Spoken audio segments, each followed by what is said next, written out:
Hey, today on Animal Quests, 6 people who got a little too close to the water and the crocodiles that were already waiting in it. From a fisherman on Lake Victoria who reached over the side of his boat for the nets at first light, to a woman washing at a lagoon in Sri Lanka, the same way she had 1,000 mornings before. But first, a young woman in Costa Rica who built a small following filming crocodiles, and one afternoon got close enough to take the shot that nobody should. The afternoon of February 9th, 2020 was hot and bright on a river on the Pacific coast of Costa Rica, where the fresh water meets the tide and the big American crocodiles haul out on the mud to lie in the sun. It is a famous stretch. Boats run tourists up and down it to look at the animals, and the crocodiles here are some of the largest in the region, well used to people watching them from a safe distance. Maya Renton had come down to the bank on foot, alone, to get closer than a boat ever would. Maya was 26, an American travel and wildlife creator with a little over 7,000 followers, the kind of account that is always one big video away from being something more. She had come to Costa Rica for the crocodiles. She knew enough about them to be confident and not nearly enough to be careful. She had been posting wildlife clips for a couple of years, slow growth, the odd video doing a little better than the rest. Costa Rica was meant to be the trip that changed that. She had spent 2 days going out on the tour boats, filming the crocodiles from the rail with everyone else, and the footage was good, but it was the same footage everyone else had. What the boats could not give her was the thing the feed rewards most, the sense that the person holding the camera is closer to the danger than they should be. The reel she wanted was simple, her in frame with a wild crocodile close behind her, the sort of clip that makes people stop scrolling. There was a low mud bank below the road where a big croc lay basking with its mouth open, maybe 12 or 13 feet of animal, still as a fallen log. Maya picked her way down to it, got within a few feet, set her phone on a rock, and turned her back to the water so the crocodile would be behind her shoulder in the shot. She was a few feet away, on dry footing, with the animal lying still, and that felt like enough room. At the edge of the water, a few feet is nothing to a crocodile. She had posted 2 shorter, safer versions of this kind of clip earlier in the week, and the numbers on those had been the best she had seen in months. This is the part I cannot make peace with. She did not slip or fall in. She climbed down to a basking crocodile on purpose for a clip. A crocodile lying still on a bank can come off it faster than anyone watching expects. They spend their whole lives waiting at the water's edge, and over the first few feet, they are quicker than a person can react. The open mouth just means the animal is letting off heat as it lies there, in no hurry, good at waiting for as long as it takes. These are big old animals on that river, the largest of them many hundreds of pounds, and decades on that bank have taught them it is where the easy meals come down to the water. One that size does not need to be hungry to take something that walks up and turns its back. She had her back to it for only a second or two. That was the whole window. The crocodile came up off the mud in a single driving surge, low and flat across the gap, and caught her at the backs of the legs. The weight of it took her straight off her feet, and it turned for the river with her in one motion, the way these animals always go, straight for the deep water where they have every advantage. There was no long struggle on the bank, no rearing up, just that one hard pull and the slide back into the river. By the time the people on the road understood what they were seeing, the surface had closed over the two of them. The water went smooth again in seconds, and the only thing left on the rock was the phone, still recording an empty brown river. A crocodile does not chase and it does not warn. It waits for the 1 second your attention is elsewhere, and a camera is very good at that. People on the road had seen her go down and called it in, and boats were on the water within minutes. But a crocodile takes what it catches straight to the bottom, and there's rarely anything anyone can do. Maya was not recovered until the following day, downriver. A crocodile will cache what it cannot finish at once and stay close to it, so the search had to be slow and careful, working the banks downstream where the current and the animal had taken her. The phone was handed to the local authorities and never released, and her family was reached through the embassy and flown out to bring her home. The video was never made public, but enough people knew what she had been doing on that bank that the story moved around the wildlife and travel side of the internet for a while, mostly as a warning. The river itself did not change. The crocodiles still haul out on the same mud, the boats still run, and the only difference is that the people who work that river have one more story to tell newcomers about why you never go down to the water on foot. The guides on the tour boats had warned for years that someone on foot would eventually do exactly this, and being right about it gave none of them any satisfaction. 7,000 people followed her for the crocodile videos, and not one of them could tell her the calm one was already too close. The next one had grown up on these rivers and knew exactly what lived in them, which in the end did not help him at all. The evening of October 3rd, 2016 was warm and falling dark at a boat ramp on a tidal river in the Northern Territory of Australia, deep in saltwater crocodile country. This is the the part of the world with the biggest crocodiles left anywhere, animals that run to 16 or 17 feet and well over 1,000 pounds, and the rivers up here are not swum in by anyone who plans to keep living. Cole Johnson had backed his trailer down the ramp to pull his boat out for the night. Cole was 31, an Australian who had grown up on water like this and could tell you every rule about it. Stay back from the edge, never clean fish at the ramp, never wait at dusk, and never do the same thing at the same spot often enough that something starts to expect you. He knew all of it. He had also done it 100 times with nothing going wrong, and a run like that quietly teaches a man it is fine. Up here, the danger is simply the basic fact of the water. The rivers and estuaries of the top end hold one of the densest populations of large saltwater crocodiles left anywhere, animals that have been protected for decades and have grown old and enormous as a result. Every local can name a ramp, a creek, a fishing spot where someone was taken. Cole could have named several himself. A boat ramp is the one place a crocodile can count on. People at the edge, fish in the water, every single day. The boat had not seated right on the trailer, and the light was nearly gone. Rather than rig it again from the bank, Cole stepped down into the knee-deep water at the bottom of the ramp to push the hull straight by hand. The tide was running out, and the light had gone off the water, and the river past the ramp was a flat black sheet with the far bank already lost in the dark. He was in the water only as long as it takes to lean a shoulder into a hull and shove, 10 or 15 seconds at the outside. A boat ramp at dusk is close to the worst place a person can stand in that country. The noise, the fish scraps, the steady traffic of boats, all of it teaches the big crocodiles that a ramp is a reliable place to find food, and they sit off it in the dark and wait. The animals learn the routine of a ramp the way they learn the bend of a creek. Engines at dawn and dusk, the smell of bait and fish frames going into the water, people standing at the edge with their attention on their boats and not on the river behind them. A big crocodile will hold just off a ramp for hours, low in the water, watching the one place it knows people put themselves within reach. Here is the thing about Cole. He knew every rule there is and stepped into the water anyway, because nothing bad ever had before. A saltwater crocodile hunting the shallows does not surface and circle. It comes from below and from the side in a single surge, clamps on, and twists into the deep water in the same movement, the roll that drowns whatever it has hold of. Over the first few feet out of the water, it is faster than a man can turn, and a man standing knee-deep has already given it everything it needs. A saltwater crocodile that size can weigh more than the boat Cole was trying to straighten. There is no wrestling free of a bite like that and no bracing against the roll. The whole thing is decided in the first second, before a person has even understood that the water has moved. It took him from the side as he leaned his weight into the boat, a heavy lunge out of the dark water with no surfacing and no warning swirl first. It caught him across the chest and arm and pulled him off his feet at the bottom of the ramp.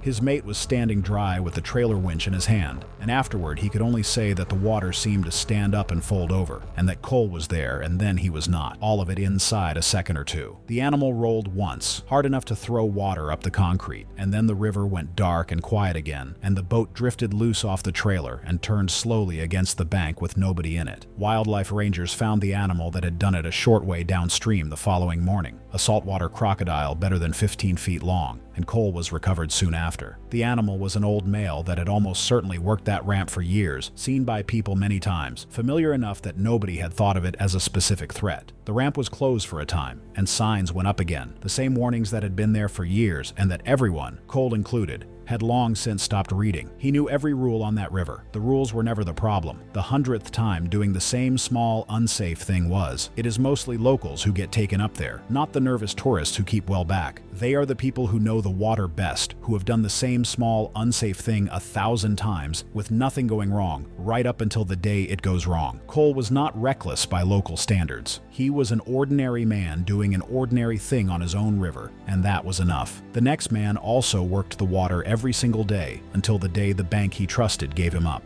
The morning of June 14th, 2013 broke gray and cool over the Zambezi in Zimbabwe, where the river runs wide and brown between steep cut banks. The Zambezi holds enormous Nile crocodiles, and the people who fish it have shared the water with them for as long as anyone can remember. Daniel Mutsa was already at the river before full light. Daniel was 38, a fisherman who fed his family off this stretch and had done so for years. He had a spot he liked, a place where the bank dropped off steep into deep water and he could clean his catch with the current carrying the scraps away. The water there was deep and slow and the color of strong tea, and you could not see a hand's depth into it. He had a short knife and a basket for the catch, and he worked fast in the cold morning to be done before the heat came up and the flies found the fish. It was the same routine every morning, one he could have done with his eyes shut. It was a good spot for him. That was exactly why it was a good spot for the crocodile too. Fishing the Zambezi is how families eat, and the men who do it accept the crocodiles the way people somewhere else accept traffic. The risk is constant and low on any given day, and so it fades into the background of a life that has other, louder problems. Daniel had grown up watching his father and uncles work this same water, and he had been taught the same hard lessons they had. A steep bank over deep water is what a big Nile crocodile looks for. It can lie just under the surface at the foot of the bank, invisible from above, and reach a person at the edge without ever showing itself first. Daniel had used the same place at the same hour so many times that his routine had become a schedule, and along a river a schedule is a dangerous thing to keep, because the animals there are patient enough to learn one. A large Nile crocodile can go a long time between meals and spend that time doing almost nothing,